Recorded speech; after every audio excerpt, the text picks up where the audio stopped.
I never lose, either I win or I learn. Those are my only options, to whomever it may concern. About to be a hot topic, play with fire, you get burned. Ain't nobody give me nothing, whatever I got, better I earn. I never lose, but I learn. I either win or I learn. Those are my only options, to whomever. We learned the hard way. We fucked up. We're not perfect, but the lessons we learn in life, they make us who we are, and here we are, starting fresh.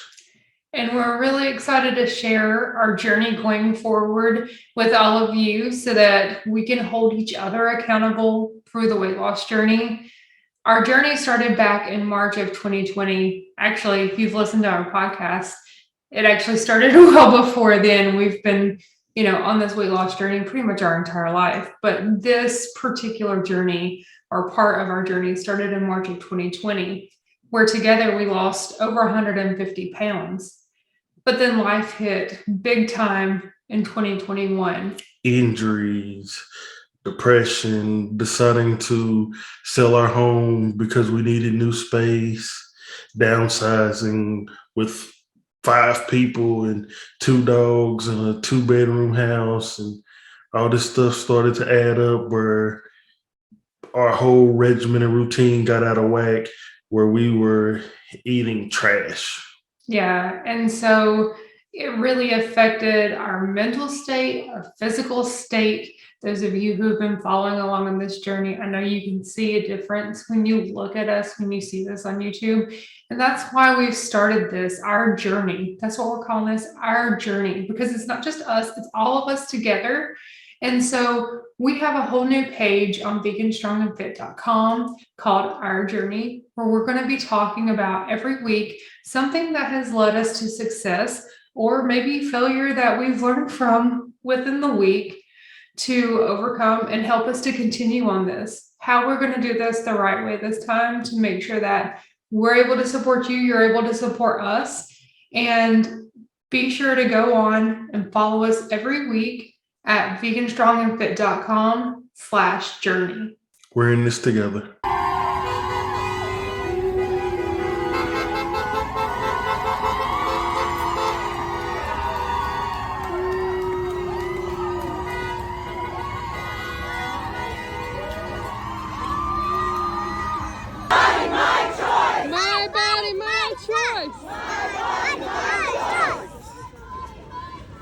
My body, my choice.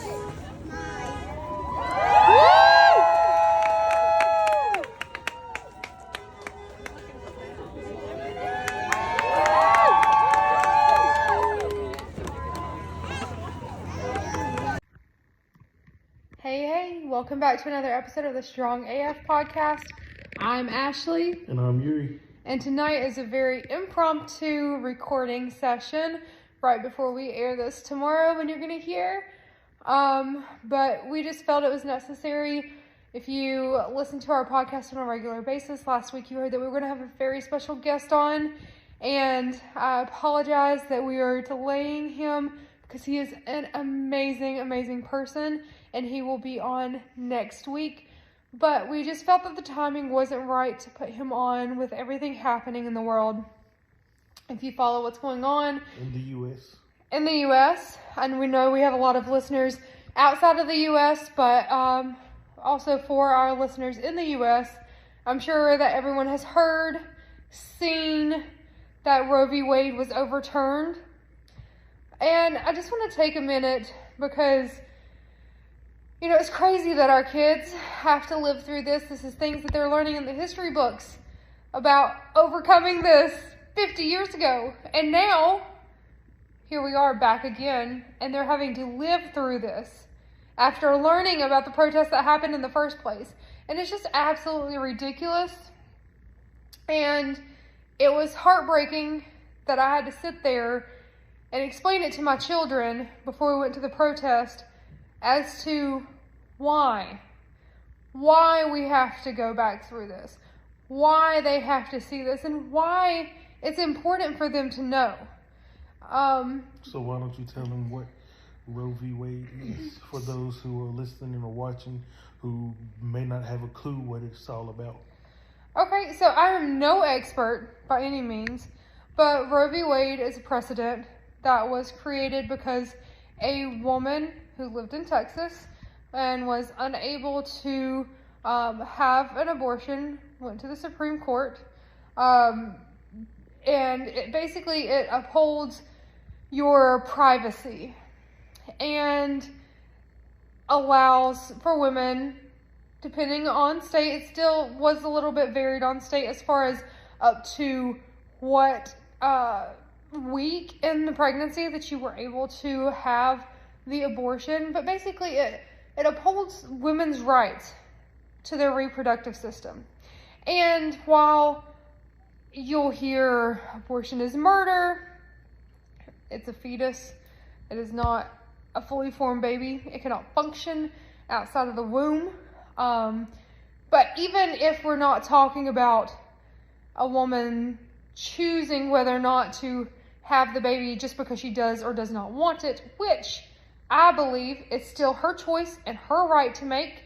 And as a mother, I am very happy that I had the ability to choose whether or not I wanted to have children. And I did choose to have children, but that's the key word, is I chose. I chose that. And every woman should have that right. But beyond the choice and just being able to decide if that's what you want in your life right now is also the fact that women are going to die. Abortions are not going to stop just because you ban them. They are just going to be dangerous.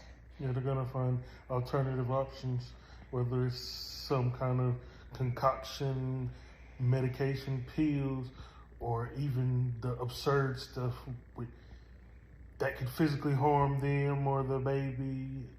They're going to do whatever they want to do some kind of way.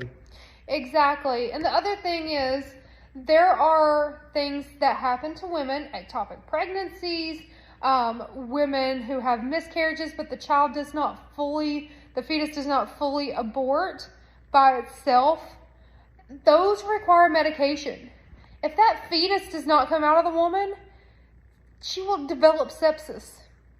If that fetus remains in the fallopian tube, which is an ectopic pregnancy, and it's not removed, the woman's fallopian tube will rupture. She will bleed inside and die. Abortion is a medical necessity.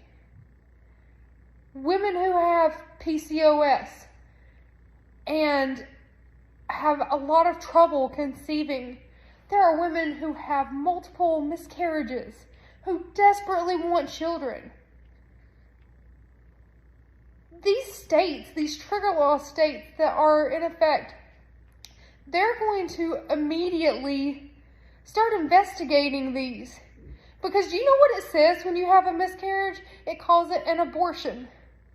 A spontaneous abortion. When I was pregnant with Camden, which is my middle child, I started cramping severely to where I was laying in the floor curled in a ball, bleeding. Yuri had to take me to the ER. It was considered a threatened miscarriage, also known as a threatened abortion, which is the terminology that was written on my paperwork. Thankfully, it was a safe pregnancy in the end. It was very difficult, but he came out. He's very healthy. But the point is that this verbiage, this abortion, those women are going to start being investigated. They're going to call them murderers. Yes.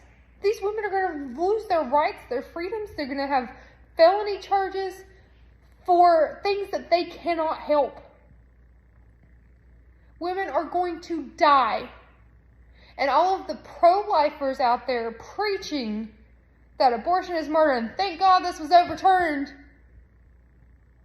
What are you going to do when your wife, your daughter, your sister, your mother, your aunt, what are you going to do when they're the one having that abortion, but the fetus is stuck inside of them and they can't get it out and they have sepsis and they die? I don't wish that on anyone. at all, ever. But maybe take a moment and think what you are really saying to these women. You are telling them that the fetus means more than the woman. But guess what? If that woman dies, so does the fetus. And what are you going to do with the child that the mother did not want after the child is born? Are you going to take it? Adoption. Are you going to raise it? There are so many other ways to save a child than to ban abortion. If you want to be pro-right, be pro-health care. Universal health care for everyone. Help these mothers to take care of their children instead of forcing them to give them up for adoption. Help these women. Ban guns. I can't believe that we are expanding our gun laws when the number one cause of death for children is firearms. But you're so happy and pro-life about about what we're doing with overturning Roe V Wade, but you are so happy about guns. You know, it's these kind of things. I'm getting a little preachy here. This was not intended to be a long episode, because what we really want to do is show you some snippets of the protest that we went today, the women's rights protest, and how these women just came together. And there was this little girl, probably 10, 11 years old, and she was leading the chants. She is the future. Strong. She was strong. She was walking in her power. She was confident. You could feel her energy whenever she was going by, because they were walking around in Davidson off of Main Street, coming down the corner, coming towards us as I was recording. And as they're getting closer, you could hear it. So I'm starting to think, who is this leading the chant? And then I look, and it's this little lady, little woman, and you can see with how much conviction and her will and how she believed everything what she was saying, because she was chanting, "We're not going back, our body, our choice," all kind of stuff. She was just strong, and people like that, the children are the future. Yes, it was so powerful to see. It was a small town. I didn't expect a lot of people to be there.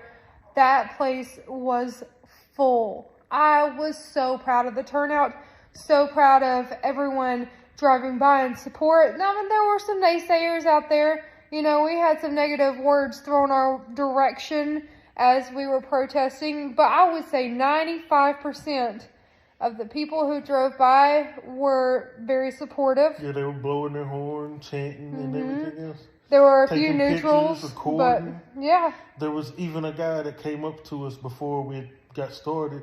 He asked us if he could take a picture of us, and he had read my sign, the Tupac's lyrics to "Keep Your Head Up," and he said it brought a tear to his eyes and stuff like that. And we had our kids out there showing them this was our first protest, and it's cool that we got to protest all together as a family, and we show our kids, our 10-year-old, our 5-year-old, our 3-year-old, and they're out there holding signs, and our 3-year-old is out there chanting, "My body, my choice," and everything like that. You see this stuff, and main thing is the majority of the people out there wanted to separate religion from these rights, from women's rights, and you got people who go by everything that's in that book, that Bible, strict to a T, and that they say, "No, it's not right, you're killing so many lives, you're murderers," while not mentioning how the God of that Bible preaches murder the babies, rape the wives, and all kind of stuff like this. Like, you're okay with that, but when it's about saving your wife or your child or something like that, you don't bat an eye. And you know, even if you believe in the Bible and Christianity is your faith, it's not the only faith that exists.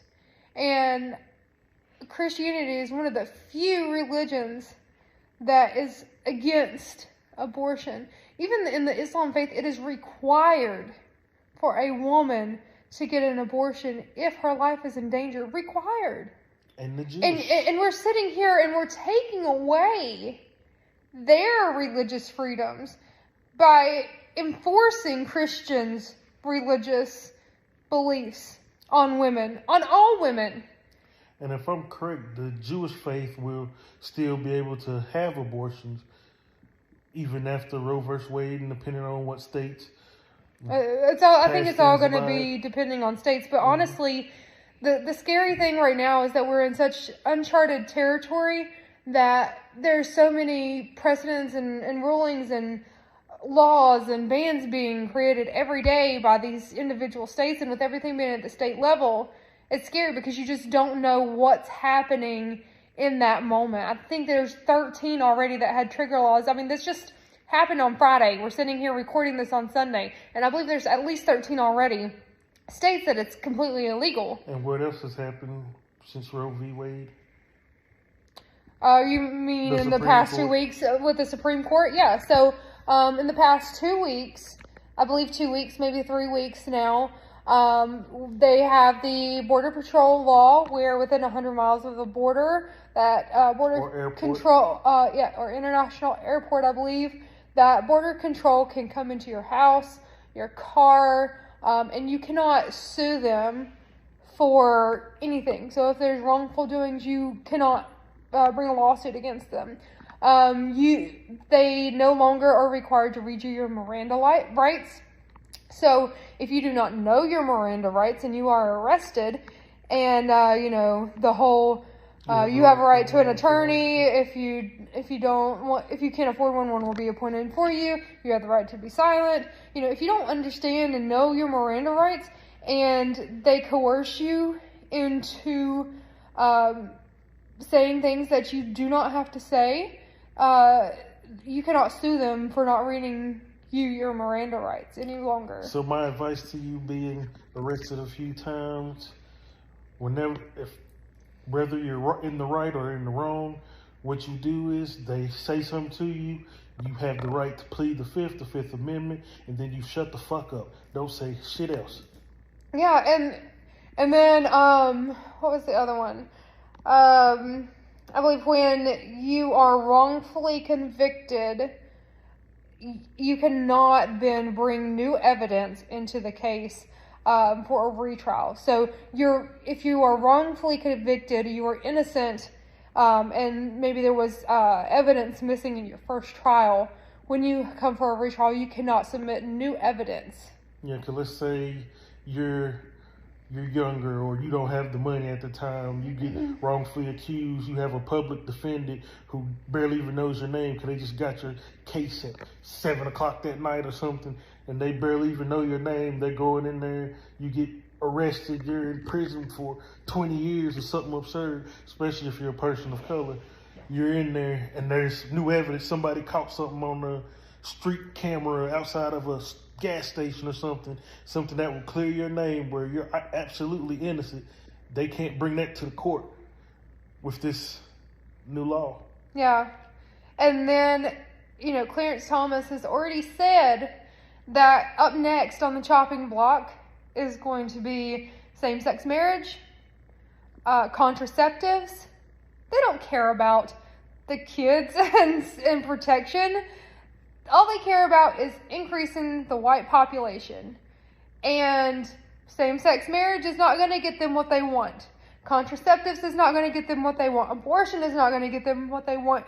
Everything is coming up. I have seen senators posting about interracial marriage. I have seen senators posting about Brown versus Board of Education. There is so many things going on right now. So many issues. Our freedoms are being chopped one by one.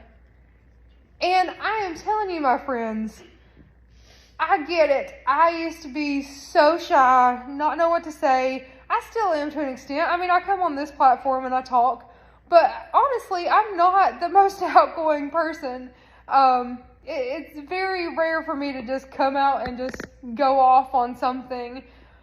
But listen, your silence is deafening, whether it's a post on Facebook, a text to a family member, something to let people know. I believe that some people just don't know, just don't understand what's going on, and they need that education. And then, yes, there are some people out there that just don't give a shit. But you don't know which side they're on until you try. Because, listen, I used to be a pro-life or conservative gung-ho person until I saw how that really was, and I became educated on all of these things myself. And hey, I'm not perfect, and I'm not the most educated, and I'm still learning, and I'm still open. But you know, I understand their thought process, and some of them know and don't care, and some of them just don't know. They don't understand how it really is. They just know what they've been told their whole life growing up, right? And so it's our responsibility to at least try to explain it to them. Some of them will listen, some of them will be very open-minded, and some of them won't. You know, the older generation won't. But they're stubborn. I don't want to say all the older generation. I think that there are a lot who are changing. But sorry. But the point is, you know, your silence is loud. So raise your voice. Use your platforms. If you're uncomfortable with that, write a letter to your senator. You know, sign petitions. There are things that you can do to make a difference, even if you're shy and scared to speak up. There are things you can do. Email your senator. Tell them to support you wherever you are. I don't care if they're a Republican, Democrat. I don't care. I don't care if you don't think they're ever going to listen to you. Still, you need to email them, call them, leave them voicemails. You know, blow their phone up with calls and voicemails and spam their email with all of these, you know, emails and requests. Let them know how you're feeling. You need to get your voice heard. And most importantly, and I know we've got to do something before November, but you still have to come out and vote. It's not all about the vote, but you still got to come out and vote. Okay? So get your voice out there, get heard. And now we're going to turn it over to all the amazing videos that we have from the protest today. And we hope you enjoy this. And please, please, please get out, show your support, and we'll see you next Monday. Ladies, keep your head up.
Have a seat. We'll get some water after this, okay?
Thank you for listening to the Strong AF podcast. We hope you really enjoyed this episode.